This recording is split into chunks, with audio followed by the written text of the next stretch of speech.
Hello everyone, welcome to Bilaspur IAS academy. और इस वाले वीडियो में हम लोग बात करेंगे CGPSC mains answer writing daily practice questions की।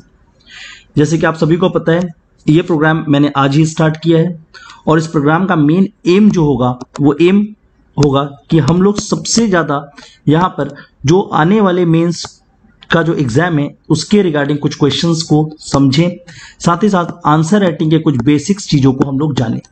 तो जैसे आप सभी को पता है, इसके अंतर्गत हम आपको डेली बेसिस पे 3 क्वेश्चंस प्रोवाइड किए जाएंगे। मैंने ये प्लान किया हुआ है इस पूरे सेशन के लिए कि आपको डेली बेसिस पे पहले एक क्वेश्चन डेफिनेटली वो करंट अफेयर बेस्ड होगा, ताकि करंट अफेयर का जो वेटेज है उसके रिगार्डिंग हम एक अच्छे तरीके से काम कर पाए।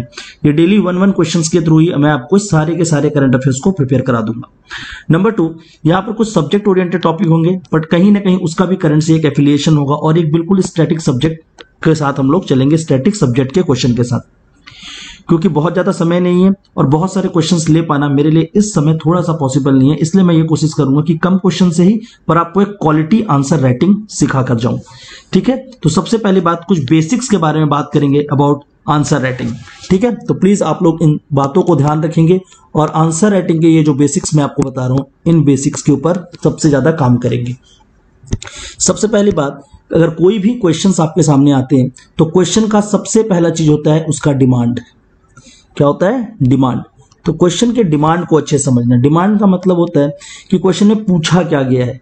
जैसे कि आज एक क्वेश्चन मैंने आपको दिया था कि छत्तीसगढ़ ओलंपिक्स किस तरीके से छत्तीसगढ़ में जो ट्रेडिशनल स्पोर्ट्स हैं, ठीक है, जो पारंपरिक खेल है, उसको किस तरीके से पुनरुद्धार करता है, उसका रिवाइवल करता है।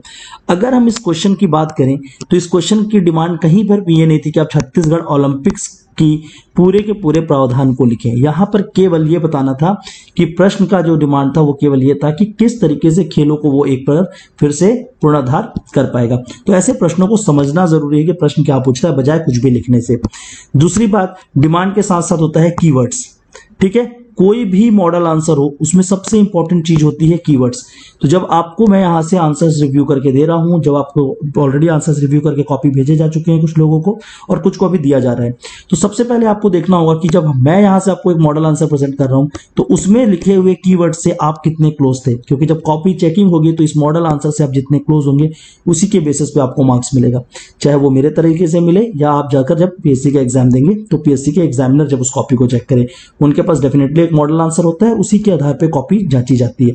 तो कीवर्ड्स एक बहुत इंपॉर्टेंट रोल प्ले करते हैं और कीवर्ड्स हमेशा आपके कॉपी में हाइलाइट्स होने चाहिए। हाइलाइट का मतलब यह है कि वो नजर आने चाहिए, और नजर आने का तरीका क्या होगा, जब आप उसको अंडरलाइन करेंगे। ठीक है, इसके साथ साथ आंसर राइटिंग के कुछ बेसिक चीज होते हैं, जिसमें से एक इंपॉर्टेंट चीज होता है प्रेजेंटेशन, और प्रेजेंटेशन के साथ साथ उसकी फॉर्मेटिंग।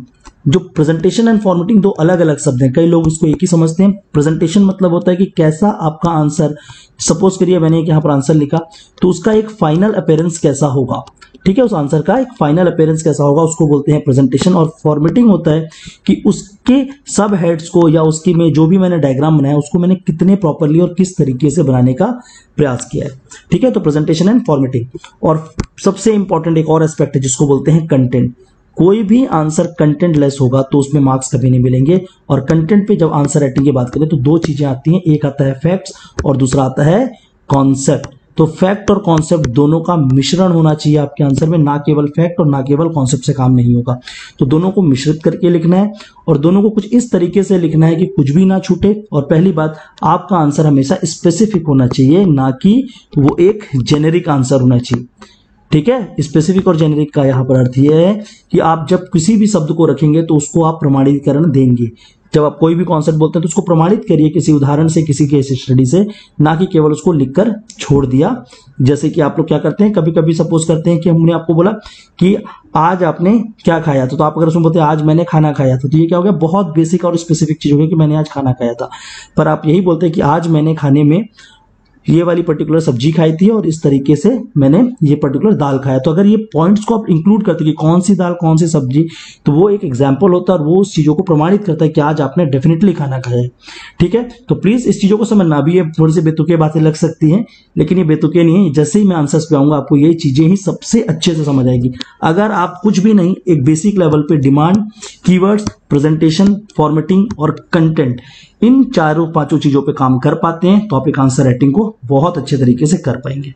ठीक है, बहुत सारे बच्चों की डिमांड थी इस आंसर राइटिंग प्रोग्राम से, जो पहले भी जुड़े थे और जो आज भी जुड़े हैं। इन सभी की डिमांड थी कि सर बहुत समय हो गया आपके द्वारा लिखा हुआ आंसर्स हमको पढ़ने को नहीं मिला, और मैं चाहता था कि मैं वापस एक बार आऊं अपने लिखे हुए आंसर्स लेकर, ताकि बच्चे उसका बेनिफिट ले पाएं। And thank you for all the love and support जो अभी तक मुझे आप लोगों ने दिया है। एंड आई होप कि मैं आपके उस उम्मीद पर फिर से एक बार खरा होऊंगा इस मॉडल आंसर के साथ और इस आंसर राइटिंग के साथ। और जिससे जो भी डाउट्स होगा, जैसा भी डाउट होगा, तो यहाँ साइड पे आप देख सकते हैं जो भी आप आंसर्स लिखते हैं, ये साइड में आप देखो यहाँ पर क्या लिखा हुआ है, ये जो दिए हुए हमारे डिटेल्स, ये स्कैन कोड दिया हुआ है, तो प्लीज इस पे जाकर आप इसको स्कैन कर लेंगे, जिससे यहाँ पर आपको क्या मिलेगा, टेलीग्राम लिंक मिलेगा, और वहां पर आप अपने आंसर्स सबमिट कर सकते हैं डेली बेसिस पे।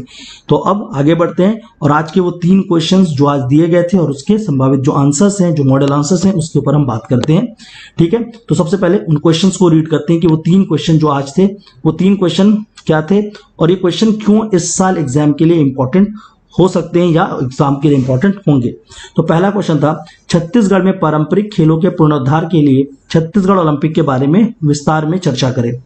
Discuss in detail about the Olympics और the Chhattisgarh Olympics as a revival of traditional sports in Chhattisgarh.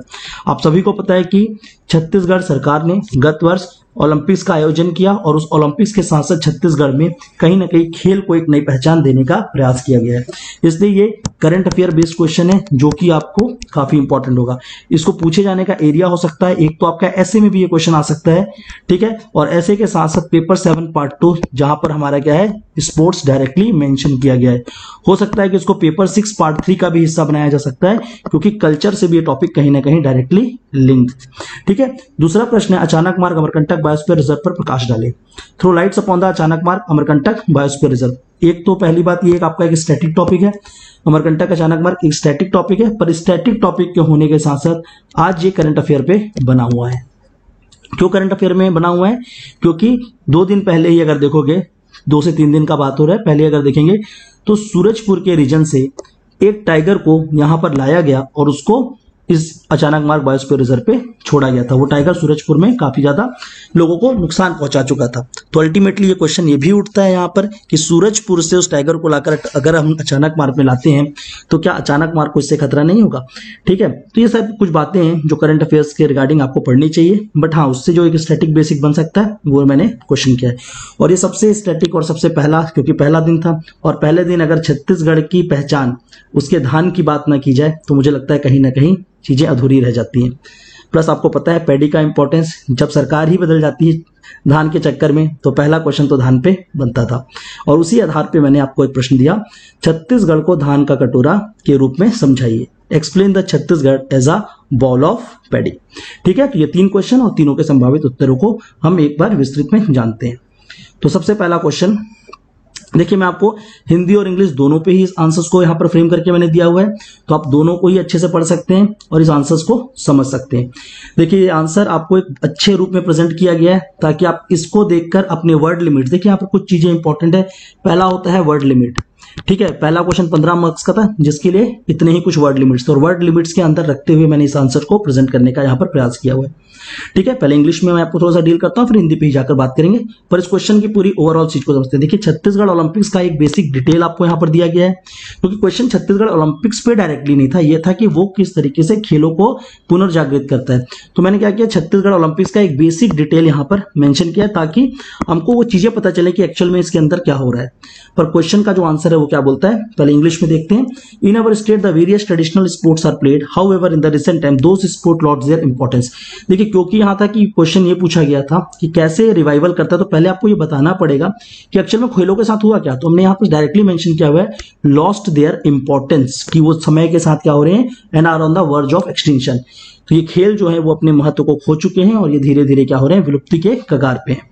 इसलिए छत्तीसगढ़ सरकार ने गवर्नमेंट ऑर्गेनाइज छत्तीसगढ़ ओलंपिक्स ताकि क्या किया जा सके, इस खेलों को फिर से जीर्णोद्धार किया जा सके। और उसके लिए उन्होंने क्या क्या किया, तो पहली बात, इस खेलों के माध्यम से क्या कर रहे हैं, कैसे जीर्णोद्धार होगा, एक्सटेंसिव पार्टिसिपेशन, मतलब एक से अधिक वर्ग के लोग इसमें आकर जुड़ रहे हैं। ठीक है, जैसे कि एज ग्रुप्स के हिसाब से। अब इसमें देखिए क्या किया गया, सबसे इंपॉर्टेंट चीज है, it provide participation from all age group from children to old age. छोटे बच्चों से लेकर बड़े एज के लोग एवं गांव और शहरी क्षेत्र दोनों क्षेत्र से लोग इसमें आकर हिस्सा लेंगे। तो इससे अपने आप क्या होगा, हर एज ग्रुप के लोग और साथ ही साथ हर क्षेत्र के लोग इसमें पार्टिसिपेट करेंगे। तो अपने आप छत्तीसगढ़ में इन खेलों को हर एक जगह पे और हर एक वर्ग ग्रुप के अंतर्गत देखा जा सकेगा। Number 2, promotion and awareness. Government put all the efforts through social media, television, newspaper sector to promote the local sports and bring the awareness about our local games not only in the Chhattisgarh but also in the other region of the country। Actual में इस programme को design किया गया था on the lines of Olympics of Rajasthan. तो Rajasthan Olympics जिस तरीके से पूरे ऑल ओवर इंडिया लेवल पे प्रसिद्ध हुआ, उसी तरीके से छत्तीसगढ़ ओलंपिक्स को केवल छत्तीसगढ़ में नहीं बल्कि कंट्री के अदर पार्ट में भी ले जाने का एक अच्छा एफर्ट किया गवर्नमेंट ने। और इसका सबसे बड़ा एग्जांपल कहां पर दिखा, जब गवर्नमेंट इसको खुद सोशल मीडिया में प्रमोट कर रही है, टेलीविजन के थ्रू प्रमोट कर रही है एंड न्यूज पेपर्स पे ये छत्तीसगढ़ ओलंपिक्स का कॉलम प्रॉपरली मेंशन किया गया, जो कि अपने आप में क्या था, एक बहुत अच्छा रिवाइवल फेज था। अगर आप चाहें तो इसके बारे में बहुत सारे आर्टिकल्स आप पढ़ सकते हैं, तो आपको दिखेगा कि किस तरीके से उसको मेंशन किया गया है। Third, incentive and award. देखिए, कोई भी व्यक्ति या कोई भी पर्सन तभी पार्टिसिपेट करता है किसी गेम पे या खेलने के लिए आता है जब उसे कुछ ना कुछ उसके अंदर बेनिफिट्स दिखे, कुछ फायदा दिखे। तो गवर्नमेंट ने क्या किया, by the organisation of Olympics government not only incentivise participants but also organiser by providing fund and support along with the sporting equipments. इसमें सारे के सारे चीजों को कहीं ना कहीं जोड़ने की कोशिश की गई है। पहली बात, उन खिलाड़ियों को जो पार्टिसिपेंट्स हैं तो उनको अवार्ड्स दिया जा रहा है, जो अवार्ड मनी यहाँ पर मेंशन किया गया है पहले से, ये देखिए, ठीक है। इसके साथ साथ क्या है, ऑर्गेनाइजर जो इस खेल को करवाएंगे उनको भी पैसे प्राप्त दिए जा रहे हैं, और साथ ही साथ स्पोर्टिंग इक्विपमेंट, सरकार खुद जो भी छोटे मोटे खेल हो रहे हैं उन खेल से संबंधित जो भी सामग्री है, जो भी इक्विपमेंट्स है, वो वहां तक लोगों तक पहुंचा रही है। Recognition to the sporting culture.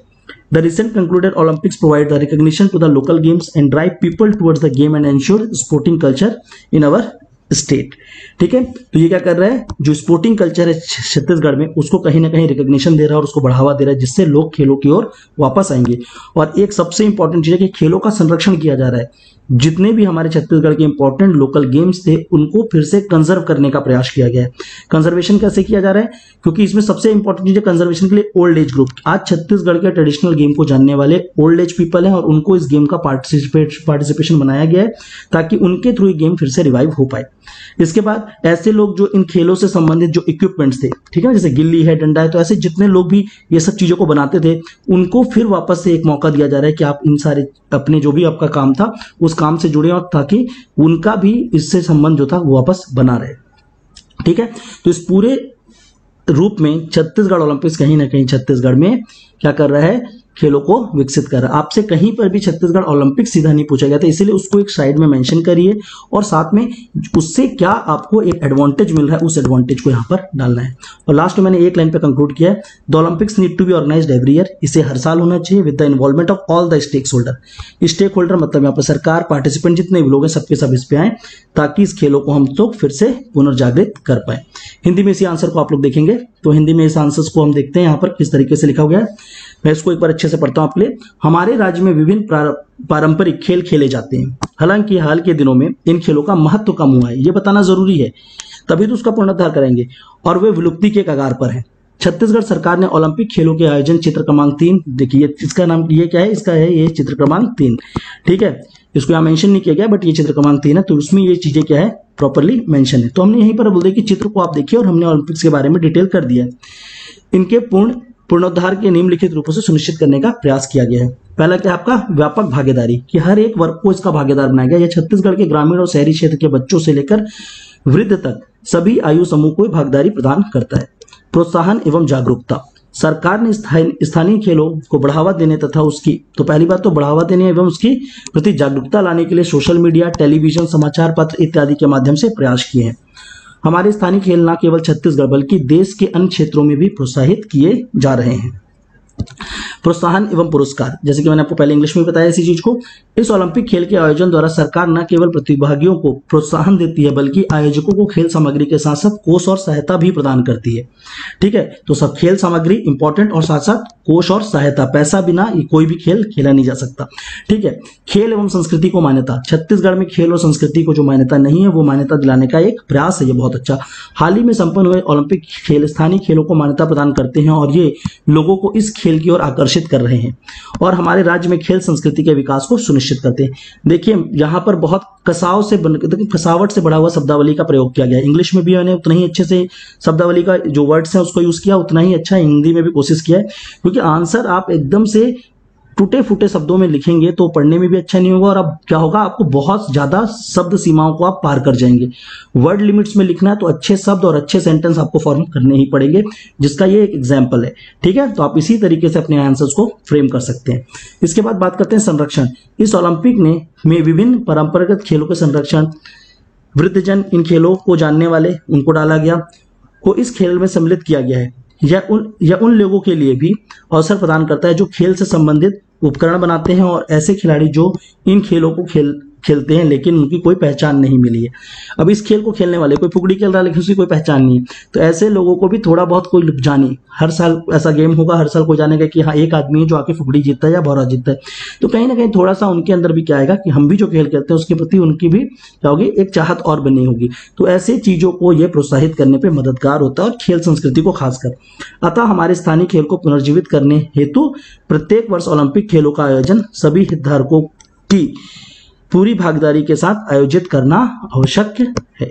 ठीक है, तो प्लीज जब आप आंसर लिखते हैं तो आंसर का मतलब ये नहीं होता कि आप क्या करेंगे, केवल कुछ भी उठा के लिखेंगे। आंसर के मतलब होता है कि आप पहले की बात तो डिमांड पे लिखेंगे, नंबर 2 आपके पास लैंग्वेज का एक अच्छा कमांड होना चाहिए, तीसरा आपका प्रेजेंटेशन अच्छा है। जैसे कि आप यहाँ प्रेजेंटेशन देखेंगे तो प्रॉपर इसमें साइड हेडिंग्स बने हुए हैं। अब आप अगर इसको एग्जाम पे लिखते और आपके पास अगर एक सिंगल पेन होता है जिसमें आप बोल्ड नहीं कर सकते, तो आप क्या करते, इन साइड हेडिंग्स को अंडरलाइन कर देते या इनको बॉक्स बना देते। ठीक है, ताकि ये क्या होते, ये काफी अच्छे से सामने नजर आते। इधर आपका साइड में यहाँ पर आपका बॉक्स है, इसको आप एक बॉक्स में बना सकते थे, ये जो साइड में दिख रहा है। ठीक है, तो कुछ इस तरीके से करने से क्या होता, आंसर विजिबल होता। और जिस वर्ड को मैं अंडरलाइन करते जा रहा हूं, इसको मैंने पहले अंडरलाइन इसलिए नहीं किया क्योंकि आंसर में अभी आपको मैं समझाते हुए थोड़ा सा इशू होता। तो आप जब आंसर लिखोगे तो ये जो इंपॉर्टेंट कीवर्ड्स हैं जिसको मैं अंडरलाइन कर रहा हूं, आप इसको क्या करेंगे, आंसर्स में अंडरलाइन करते हुए चलेंगे। नाउ अगले क्वेश्चन की ओर बढ़ते हैं, जो कि अचानक मार्ग बायोस्फीयर रिजर्व के ऊपर था। ठीक है, क्वेश्चन, पहली बात, कई लोगों ने इस आंसर को लिखा लेकिन इतना बड़ा आंसर नहीं लिखना है, आपको पहले वर्ड लिमिट को देखना है और केवल इसमें 100 वर्ड्स दिया था मैंने। ठीक है, 100 वर्ड्स के अंदर ही इस आंसर को आपको कंप्लीट करना था। कई लोगों ने इसके आंसर लिखे और बहुत ज्यादा इसका आंसर लिख दिए। ठीक है, क्योंकि यहां पर ये डायग्राम जो साइड में बनाया हुआ है मैंने, आप जब इसको जूम करके देखेंगे डाउनलोड करने के बाद, इस पीडीएफ को डाउनलोड करने के लिए प्लीज ये साइड में जो स्कैनर है इसको स्कैन करें, या हमारे Telegram channel Bilaspur IAS academy के टेलीग्राम चैनल को आप सब्सक्राइब करिए, वहां पर आकर जुड़िए टेलीग्राम चैनल। ठीक है, और वहां से आपको ये सारे आंसर्स के पीडीएफ मिल जाएंगे ताकि आप इस आंसर्स को दोबारा पढ़ सके, हिंदी और इंग्लिश दोनों ही माध्यम के लिए। ओके, क्योंकि इसको ड्रॉ कर पाना थोड़ा सा मेरे लिए इशू था, इसलिए मैंने इसको पेन से ही लिखा था, इसलिए वहीं पर उसे रिप्रेजेंट कर दिया है, बट वो आपको स्पेसिफाइडली मिल जाएगा। अचानक मार्ग इज अमंग द यूनेस्को। देखो पहली बात तो क्या है कि उसके बारे में हमको ओपन एंडेड लिखना है, और ओपन एंडेड इस क्वेश्चन को क्यों दिया गया है, क्योंकि ये करंट अफेयर था। तो मैं यहाँ पर उसके बारे में जो सबसे बड़ा इंपॉर्टेंट इन्फॉर्मेशन है उसको ही मैं कोशिश करूंगा कि मैं इंट्रोडक्शन में डाल दूं। हमेशा आपका जो इंट्रोडक्शन है इंपॉर्टेंट होता है, तो वहां पर आप उन पॉइंट्स को रखिए जो सबसे पहले आने चाहिए। इसलिए मैंने क्या किया, अचानक मार्ग is among the UNESCO man and biosphere reserve list. ये बहुत बड़ी बात है, भारत में टोटल 12 ही है और उसमें से अगर हमारा अचानक मार्ग है तो उसको हम वहां पर मेंशन कर सकते थे। एंड रिसेंटली ये रिसेंटली होगा, recently tiger is released in the अचानक मार्ग रिजर्व फ्रॉम सूरजपुर। तो सूरजपुर से एक टाइगर को रिलीज किया गया, इसलिए न्यूज में था। नाउ डिटेल्स ऑफ अचानक मार्ग, उस पर पहले मैंने एक फिगर बनाया हुआ है यहाँ पर, और फिगर में सीधा यहाँ पर अचानक मार्ग का लोकेशन दिखाया हुआ है। देखिए यहाँ पर जब भी आप मैप बनाओगे तो मैप में केवल उस पोर्शन को दिखाइए, पूरा का पूरा छत्तीसगढ़ बनाने की जरूरत नहीं है, उस पोर्शन को जिसकी जरूरत है। और लोकेशन को मैंने यहाँ पर ही डिटेल किया है कि ये कहाँ कहाँ पर स्प्रेड है। Spread in the Bilaspur and Mungeli district of Chhattisgarh, Chhattisgarh के बिलासपुर और मुंगेली में, और साथ ही साथ डिंडौरी ऑफ मध्य प्रदेश के डिंडौरी पे। उसके बाद यहाँ पर क्या है, टाइगर को इसमें छोड़ा गया है रिसेंटली, और छत्तीसगढ़ में सबसे अधिक टाइगर की जनसंख्या अगर देखेंगे तो किसी बायोस्फीयर रिजर्व या टाइगर पार्क के अंदर है, तो कहां पर है, अचानक मार्ग में। ना इसके बाद टाइगर अगर हम देखेंगे अचानक मार्ग, तो इसके लिए कुछ इंपॉर्टेंट चीजें, जैसे कि सबसे पहली बात है अकॉर्डेड स्टेटस। अकॉर्डेड स्टेटस का अर्थ यहाँ पर ये होता है कि उसको किस किस ना क्या उपलब्धि मिली हुई है। तो अगर हमारे अचानक मार्ग बायोस्फीयर रिजर्व को देखेंगे तो वो एक टाइगर रिजर्व है जिसे 2009 में डिक्लेयर किया गया था। इसके साथ साथ ये क्या है, एक वन्यजीव अभ्यारण्य that is wildlife sanctuary and also a biosphere reserve. तो कौन कौन से स्टेटस मिले, first of all I have mention that. Then geographical details under which I have mention, इसका स्प्रेड जो है अमरकंटक प्लेट्यू और मैकल रेंज पे है, ठीक है। और Maniyari reverse flows right from the centre of the reserve which is a forest lifeline. यहां पर जो भी फॉरेस्ट है उसमें मनियारी रिवर का बहुत बड़ा एक कॉन्ट्रीब्यूशन है। नाउ एक इंपॉर्टेंट पैरामीटर्स और मैंने यहां पर डाला है जो करंट अफेयर से था, क्योंकि छत्तीसगढ़ गवर्नमेंट ने अभी रिसेंटली सेंट्रल गवर्नमेंट के अंतर्गत आते हुए टाइगर कॉरिडोर्स का डेवलपमेंट यहां पर इनिशिएट किया है, इसलिए मैंने एक मेंशन किया है। इट हैज अ कॉरिडोर, यहां पर एक कॉरिडोर जो कनेक्ट करता है Kanha and Bandhavgarh tiger reserve and play a critical role in the dispersal of tiger from this reserve. तो यहां से लेकर कान्हा तक टाइगर का मूवमेंट होता है, जो कि एक इंपॉर्टेंट कॉरिडोर इसके अंतर्गत आता है। It is also a home to some of the native tribes. Chhattisgarh के कुछ प्रमुख जनजाति जैसे कि बैगा, धनवार, वो इसी अचानक मार्ग रीजन के अंतर्गत रहते हैं। तो ये इसकी कुछ बेसिक ज्योग्राफिकल डिटेल्स थे। इसके बाद अगर हम लोग आगे बात करें बायोडाइवर्सिटी, यहाँ की जैव विविधता पे, ठीक है। जैव विविधता को देखेंगे तो यहाँ पर वेजिटेशन, किस तरह का वेजिटेशन है, ट्रॉपिकल डेसिडियस वेजिटेशन। अगर फ्लोरा देखेंगे तो यहाँ पर एक स्पेशल फ्लोरा मिलता है जिसको बोलते हैं जटाशंकर बनियन, ठीक है। ये छत्तीसगढ़ के यहाँ इसको छोड़े और कहीं भी नहीं मिलता। इसके साथ साथ साल, बीजा, साजा, हल्दू, टीक, तिनसा, धावरा, ठीक है। तो इस तरह से बहुत सारे स्पीसीज मिलते हैं, over 600 species of medicinal plant. ये जो मैं डॉक्यूमेंट में यहाँ जो डिटेल दिया हुआ है, ये अचानक मार्ग का डायरेक्ट डिटेल गवर्नमेंट के ऑथेंटिक जगह से है। तो प्लीज आप इसमें से जो भी पॉइंट लिखना चाहते हैं अपनी कॉपी में लिख सकते हैं, इवन इस आंसर को भी याद कर सकते हैं। अगर हम जानवरों में देखेंगे तो वाइल्ड लाइफ फौना जो है इसमें यहाँ पर क्या क्या है, टाइगर मिलता है, लेपर्ड मिलता है, bison, flying squirrel, Indian giant squirrel, chinkara, wild dog, hyena, sambar, chital और 150 स्पीसीज बर्ड्स के मिलते हैं, ठीक है। देखो अगर आप किसी बायोस्फीयर रिजर्व की बात कर रहे हैं तो प्लीज उस वहां पर पाए जाने वाले फ्लोरा फौना को जरूर लिखेंगे। इसके आसपास कुछ इंपॉर्टेंट टूरिस्ट स्पॉट भी हैं जैसे कि सिहावल सागर, औरा पानी इन द नॉर्थ, राजमेरगढ़, धुनी पानी एक्सेट्रा। तो इस तरीके से यहाँ पर क्या है, कुछ इंपॉर्टेंट टूरिस्ट स्पॉट्स भी हैं। क्योंकि ये क्वेश्चन 100 वर्ड्स का ही था तो उसको 100 वर्ड्स के अंदर ही आपको समअप करना है। कई लोगों ने इसको 150 से 60 वर्ड्स पे, क्योंकि देखिए इसके रिगार्डिंग रिपोर्ट्स भी थे। इसके रिगार्डिंग रिपोर्ट्स क्या था कि इसरो ने बोला था कि ये छत्तीसगढ़ में सबसे अधिक कार्बन को स्टोर करने वाला, ठीक है ना, और इंडिया में जितने भी बायोस्फीयर रिजर्व है उसमें सबसे अधिक कार्बन को स्टोर करने की क्षमता किसी में है तो वो अचानक मार्ग अमरकंटक में। ये इसरो की रिपोर्ट थी 2 साल पहले, आप चाहें तो इसको मेंशन कर सकते हैं। इसके साथ साथ गवर्नमेंट ने यहाँ पर सफारी एंड इको टूरिज्म भी स्टार्ट कर रखा है, अगर आप चाहें तो उसको भी मेंशन कर सकते हैं, ठीक है। तो अगर आपको लिखना हो तो आप बिल्कुल इस पॉइंट को डाल सकते हैं, सफारी, इको टूरिज्म और जो भी मैंने आपको बताया, ठीक है। हिंदी में शायद मैंने उस चीज को लिख के भी दिया हुआ है, तो हिंदी में भी देखते हैं इसी प्रश्न को, ठीक है। देखते हैं, अचानक मार्ग यूनेस्को मैन और बायोस्फीयर रिजर्व सूची में शामिल है। हाल ही में सूरजपुर से इस रिजर्व में एक बाघ को छोड़ा गया है, इसलिए प्रश्न चिन्ह अचानक मार्ग का विवरण, ठीक है। तो एक लाइन में आप कोशिश करोगे कि जो करंट अफेयर ओरिएंटेड इंट्रोडक्शन है उसको आप दीजिए। उसका यहाँ पर देखिए इस डायग्राम में अचानक मार्ग का एक बेसिक डिटेल है, ठीक है। आप डायग्राम बनाइए और उसके बारे में लिखिए कि ये बिलासपुर और मुंगेली में फैला हुआ है और मध्य प्रदेश के डिंडोरी जिले के अंतर्गत भी ये आता है, ठीक है। अचानक मार्ग का विवरण देखेंगे तो प्राप्त स्थिति, ठीक है, उसको किस किस तरीके का स्टेटस दिया गया है। तो 2009 में इसको बाघ अभ्यारण्य बनाया गया, उसके बाद ये वन्य जीव अभ्यारण्य और एक जीव मंडल घोषित किया गया। जीव मंडल मतलब बायोस्फीयर रिजर्व। भौगोलिक विवरण, यह अमरकंटक पठार तथा मैकल श्रेणी में फैला हुआ है। मनियारी नदी अभ्यारण्य के ठीक केंद्र में बहती है, केंद्र में जो जंगल की जीवन रेखा है वहां पर जो पायरी जंगल है, ठीक है। कान्हा और बांधवगढ़ से जो जोड़ने वाला मेन क्या है, टाइगर कॉरिडोर, वो सीधा का सीधा उसका फैलाव अचानक मार्ग अमरकंटक पे है।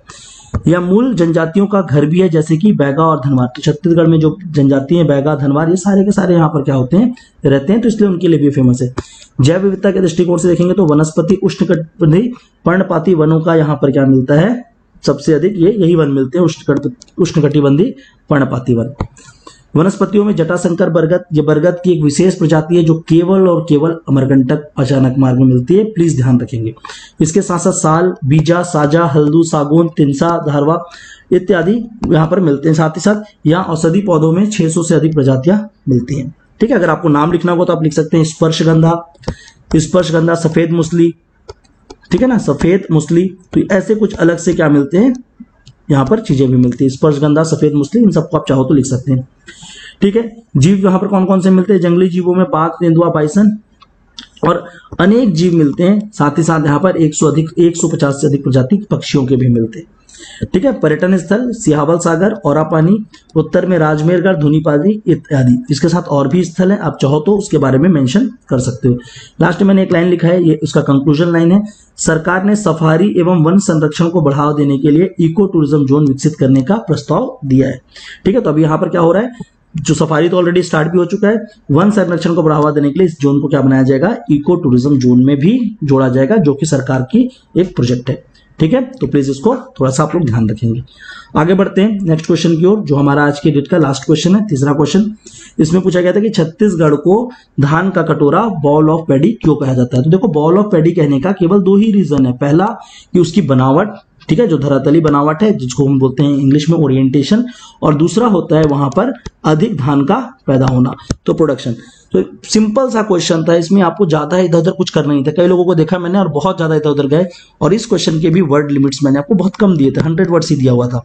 ठीक है, तो 100 वर्ड्स के अंदर लिखना था। पिछले क्वेश्चन में 125 वर्ड्स के आसपास था। Chhattisgarh famously known as the bowl of paddy due to the following reasons. तो देखो यहाँ पर आपका उसको प्रॉपर मैंने बना के रखा है, ओरिएंटेशन। ओरिएंटेशन मतलब कैसे हो उसके बना हुआ। Chhattisgarh plain is a bowl shaped with central depression. जो सेंट्रल डिप्रेशन है वो क्या है, फर्टाइल है, surrounded by the highland on the four side as depicted in figure number 1। तो पहले फिगर में देखो यहाँ पर क्या बना है, मैकल रेंज, इसको बोलते हैं वेस्टर्न, और इसको बोलते हैं ईस्टर्न मार्जिनल हाईलैंड। ठीक है, यहाँ पर ये क्या दिख रहा है आपको, चवरढार, छुरी, उदयपुर, मातेरंगा, और ये बीच का मैदान क्या है, छत्तीसगढ़ प्लेन। उसका देखो मैंने यहाँ पर नंबरिंग किया, 1 2 3 4 5 6, और ये जो नंबरिंग है नदियों का नंबरिंग था, शिवनाथ, महानदी, मनियारी, अरपा, हसदेव, मांडकेलो। तो जब भी आप डायग्राम बनाओ तो आपका डायग्राम क्लियर होना चाहिए, ना कि एकदम घुसा घुसा सा होना चाहिए, ताकि आप उसको कोई पढ़ ही ना पाए। तो आपको डायग्राम पहली बात आप क्लियर बनाओगे। उसके बाद सेकंड इसमें एंगल क्या है, high production of paddy. Paddy का अधिक पैदावार होता है। कई लोगों ने इसको समझाने का कोशिश किया, उतना आपके पास स्पेस नहीं था ना। जब देखो स्पेस होगा तो आप उसको पूरा समझाइए, जब स्पेस कम है तो केवल उसको मेंशन करना है, और उसको ज्यादा से ज्यादा मेंशन करके आपको निकलना है। तो the Chhattisgarh plain has availability of irrigation, Gangrel dam etcetera. देखो सीधा एक एग्जांपल के साथ पता चल जाएगा कि हाँ इरिगेशन फैसिलिटीज है। Fertile red yellow soil with lime content, availability of cheap labour. Labour यहाँ पर क्या है, आसानी से मिलते हैं, और चीप लेबर है, कम दाम पे मिल जाते हैं, तो कम लागत में काम करते हैं और धान की पैदावार करते हैं। क्लाइमेटिक कंडीशन, मॉनसूनल क्लाइमेट है जो धान के लिए फेवरेबल कंडीशन है। This condition make it suitable for the large paddy production. The Chhattisgarh, इसके बाद देखो थोड़ा सा की पैडी का क्या इंपॉर्टेंस है उसको यहाँ पर मेंशन किया गया। Chhattisgarh is the highest contributor of paddy in year 2021-22 and has won the Krishi Karman in the food crop production. ठीक है, तो क्रॉप प्रोडक्शन में उसको क्या मिला है, कृषि क्रमण अवार्ड भी मिला कहीं ना कहीं, क्योंकि वो धान के पैदावार के लिए ही जाना जाता है। अब बेवजह का क्वेश्चन में ऐसे ऐसे पॉइंट इंक्लूड ना करें जो उस क्वेश्चन पे इंक्लूड करने लायक नहीं है, पर आपको लगता है कि जानबूझ के इंक्लूड करना है। केवल to the point word limit पे आप मेंशन करें। अगर सपोज करो इसमें क्वेश्चन होता है कि छत्तीसगढ़ में धान की अधिक पैदावार क्यों होती है, और वो क्वेश्चन 15 नंबर का होता, तो मैं क्या करता, मैं इन सारे पॉइंट्स को, ठीक है, सिंचाई, फर्टाइल सॉइल, चीप लेबर, ये सारे के सारे चीज को समझा रहा होता। पर क्वेश्चन की डिमांड अलग थी, यहाँ केवल बॉल ऑफ पैडी को आपको समझाना था। अगर क्वेश्चन आता कि धान के पैदावार को समझाओ, तो आंसर इसका थोड़ा सा अलग होता। तो प्लीज आंसर को क्वेश्चन के डिमांड के बियॉन्ड जाकर ना लिखें, उससे आपको कोई भी बेनिफिट नहीं मिलेगा। सेम क्वेश्चन को हिंदी में देखते हैं। तो छत्तीसगढ़ को धान का कटोरा के नाम से प्रसिद्ध निम्नलिखित कारणों से दिया गया है। तो पहला क्या है, अभिविन्यास, जो कि बोलते हैं ओरिएंटेशन। छत्तीसगढ़ का मैदान कटोरे के आकार का है, जिसमें एक केंद्रीय गड्ढा उपजाऊ मैदान है जो चारों तरफ उच्च भूमि से घिरा हुआ है, जैसे कि चित्र क्रमांक 1 में दर्शाया गया है। तो मैकल, छुरी, उदयपुर, मातेरंगा, चवरढार, यहाँ पर क्या आपका सीमांत उच्च भूमि पश्चिमी और पूर्वी। ठीक है, ये आपका पश्चिम है और ये क्या है, पूर्वी सीमांत उच्च भूमि। साथ ही यहाँ कुछ नदियों का मेंशन है, शिवनाथ, महानदी, मनियारी, अरपा, हसदेव, मांडकेलो, तो इनको आप मेंशन करेंगे। इसके बाद धान के उच्च उत्पादन। छत्तीसगढ़ में के मैदान में सिंचाई की उपलब्धता, गंगरेलबाद आदि, चूने की मात्रा वाली उपजाऊ, चूने से प्रचुर मात्रा वाली उपजाऊ, लाल पीली मिट्टी, सस्ते श्रम की उपलब्धता। सस्ता श्रम इंपॉर्टेंट है क्योंकि अधिक से अधिक लोग यहाँ पर कार्य कर रहे हैं, जिसके कारण धान उग पा रहा है। जलवायु परिस्थिति, मानसूनी जलवायु आदि की उपलब्धता होने से धान के उच्चतम उत्पादन उपयुक्त करना यहाँ पर हो पाती है।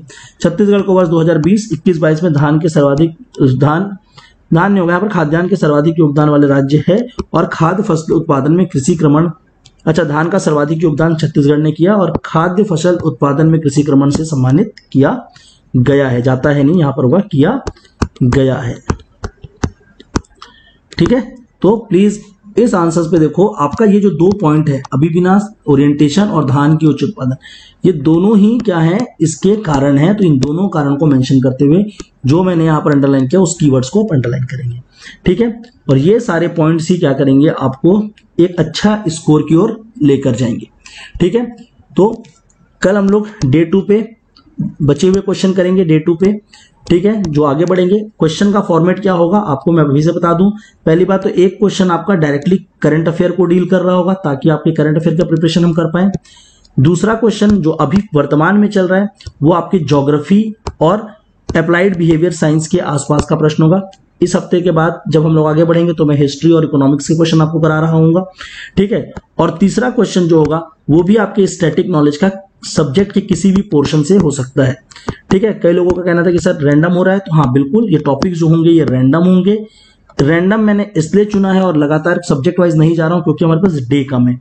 तो मेन यहां पर फोकस ये नहीं है कि आपको कंटेंट कवर कराया जाए, मेन फोकस है कि आपको आंसर राइटिंग कवर कराया जाए और उन क्वेश्चंस को डील किया जाए जो मुझे अपने पर्सनल लेवल पे लगता है कि एग्जाम के लिए वो क्या है, मोस्ट इंपॉर्टेंट क्वेश्चन है, ठीक है।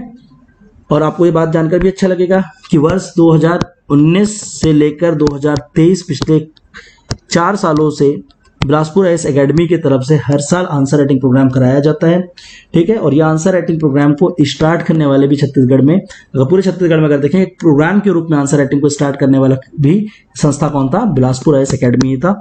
और मैंने ही इसको 2019 पे स्टार्ट किया था और आज इस आंसर राइटिंग का महत्व मुझे लगता है कि हर किसी को बहुत अच्छे रूप में पता है। तो प्लीज एक अच्छे तरीके से आप आंसर सीखिए। मैं जितना भी हो पाएगा आपके लिए प्रयासरत रहूंगा और मैं अपने तरफ से हर एक एफर्ट दूंगा ताकि आप लोगों को ये डिमांड पूरी की जा सके। आई होप आप सभी को ये पर्टिकुलर आंसर्स देखकर अच्छा लगा होगा। इसका आपको पीडीएफ मिल जाएगा एंड आई होप कि आप सभी इसमें बढ़ चढ़कर हिस्सा लेंगे। I hope for the participation of you people, participation of all the aspirant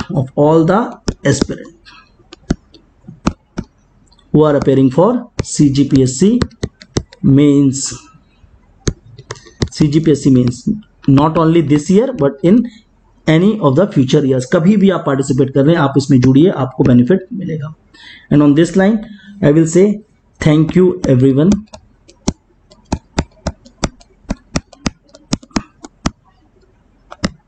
have a good night. Because ये लेक्चर को जब मैं शूट कर रहा हूं तो ऑलमोस्ट इट इज 11:30 PM, ठीक है। Have a good night. So will meet again on the tomorrow night. Thank